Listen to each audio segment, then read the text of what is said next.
Bago nga maglinis ngayon si kasambahay ng toilet ay papaliguan niya muna si Zainab. Kikisabay-sabay din to si Zainab samantala kanina na walang ginagawa si kasambahay ay hindi siya nagpapaligo. Dahil ayaw tumigil ay hala, pinaliguan na ni kasambahay nga. Pasintabi muna sa mga kumakain or masiselan dyan. Dahil ngayong araw nga ay schedule nga ng paglilinis ni kasambahay ng toilet. Nang ginawa dyan ni kasambahay, magkakanaw muna siya ng powder. Siyempre, hindi mawawala yung CCTV na nandyan sa may pintuan. Para panigurado na nililinis nga ni kasambahay bawat sulok ng toilet na to. Ang sinabon nga pala dyan ni kasambahay ay itong mga lagayan ng mga anik-anik. Kailangan talaga isa-isahin niyang sabunin yan dahil nga sa isang linggo 2 beses lang yan sinasabon. Pagkatapos niya nga diyang sabunin, ito namang tong wall, kailangan sabunin talaga ng husto yan. Kasi ngayon talsik-talsik ng bula ay napupunta rin dyan, kaya kailangan talagang kuskusin. Pagkatapos nga ng side na yan ay dito naman sa kabilang side. Hindi pa nga nakakapag-umpisa dito sa kabilang side ay ito si Zainab bumabalik at hindi niya raw kayang isuot tong damit niya. Panigurado ako na relate yung mga nanunood nito, lalo na yung masiselan sa toilet. Yung iba na walang selan sa toilet.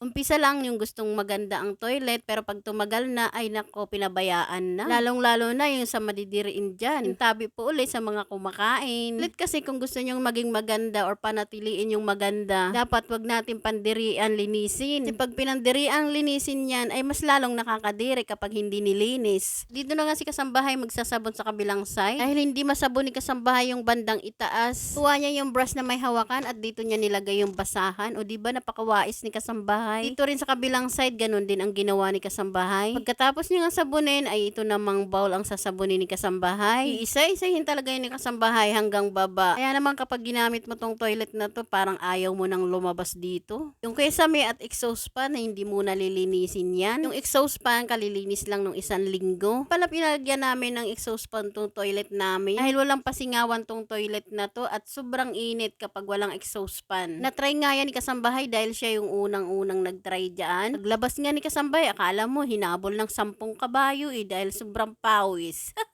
Pagkatapos nga kuskusin ni kasambahay tong bowl na to, o dito naman siya sa sahig. Gusto rin talaga ni kasambahay na ginagamitan niya ng basahan tong pagkuskus ng sahig. Nga daw kapag binabras lang, hindi raw natatanggal yung dulas. Nung natapos niya nang sabunin lahat-lahat, sunod niya na rin tong sabunin tong diban. Ito si kasambahay, mas gusto niya pa yung tabo-tabo kaysa yung gumamit ng shower. Tapos nga sabunin ni kasambahay yung diban, sprayhan niya na yung wall or binanlawan niya na. Ito nga lang tong pang-spray niya, hindi niya mahila dahil nga kasintaas niya lang yan. Hanggang sa nagsawa sa kai-spray si kasambahay, ginamitan niya na lang ng tabo. Sa kanya ulit birinas tong sahig na to. Ganyan talaga maglinis yan si kasambahay. Kailangan malinis na malinis. Nung natapos nga si kasambahay maglinis, parang maliligo na rin ata siya. Si kasambahay, kitang-kita siya dito sa CCTV. Akala ko nga maghuhubo na Sa makapapanood nga po nito na hanggang dulo, comment nga po kung tiga saan ka para alam ko kung hanggang saan nakarating tong bidyong to. Thank you for watching!